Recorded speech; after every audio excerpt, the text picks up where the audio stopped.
মনোনীত যুব স্বেচ্ছাসেবক তরুণরাই আগামী দিনের উজ্জ্বল নক্ষত্র। তরুণদের অন্তরে সদা জাগ্রত থাকে দুর্বার স্পৃহা। তারুণ্য একটি প্রবল প্রাণশক্তি, যা অফুরন্ত সম্ভাবনা ও বর্ণিল স্বপ্ন দ্বারা উজ্জীবিত থাকে সব সময়। আর এই তরুণরাই জাতির চালিকা শক্তি। তাই তরুণদের স্বেচ্ছাশ্রমের মাধ্যমে শক্তিশালী সমাজ গঠনে অবদান রাখায় ইউথ ভলান্টিয়ার অ্যাওয়ার্ড 2025 পেয়েছেন দেশের 12 জন যুব উদ্যোক্তা।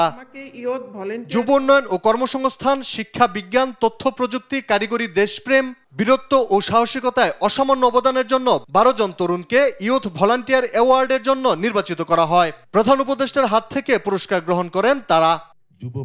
এ সময় প্রধান উপদেষ্টা তরুণ প্রজন্মের উদ্দেশ্যে বলেন, তরুণদের উদ্ভাবনী শক্তি কেবল শিক্ষাক্ষেত্রেই সীমাবদ্ধ নেই। তরুণরা স্বাস্থ্যসেবা, পরিবেশ সুরক্ষা, দারিদ্র্য বিমোচন এবং সামাজিক ন্যায় বিচার প্রতিষ্ঠায়ও অগ্রণী ভূমিকা পালন করছে। তরুণরা স্বাস্থ্যসেবা, পরিবেশ সুরক্ষা, দারিদ্র্য বিমোচন এবং সামাজিক ন্যায় বিচার প্রতিষ্ঠায়ও অগ্রণী ভূমিকা পালন করছে।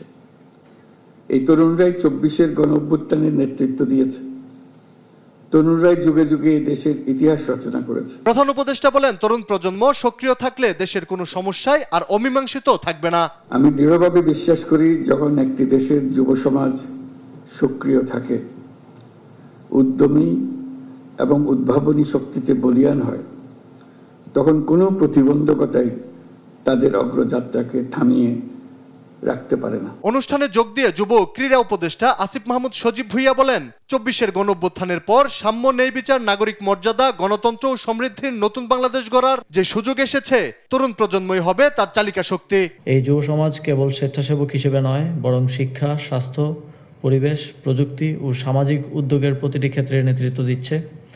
দেশের প্রত্যন্ত অঞ্চলে শিক্ষা সেবা প্রদান, বৃদ্ধাশ্রমের প্রবীণদের পাশে দাঁড়ানো, পরিবেশ দূষণ রোধে সচেতনতা সৃষ্টি কিংবা উদ্ভাবন ও উদ্যোক্তা বৃত্তির মাধ্যমে সমাজে ইতিবাচক পরিবর্তন আনা, প্রতিটি উদ্যোগই আমাদের গর্বিত করে। যুব ও ক্রীড়া মন্ত্রণালয়ের পক্ষ থেকে জুলাই আহত ও শহীদ পরিবারের 12,877 জনের আত্মকর্মসংস্থান করা হবে বলেও এ সময় জানানো হয়।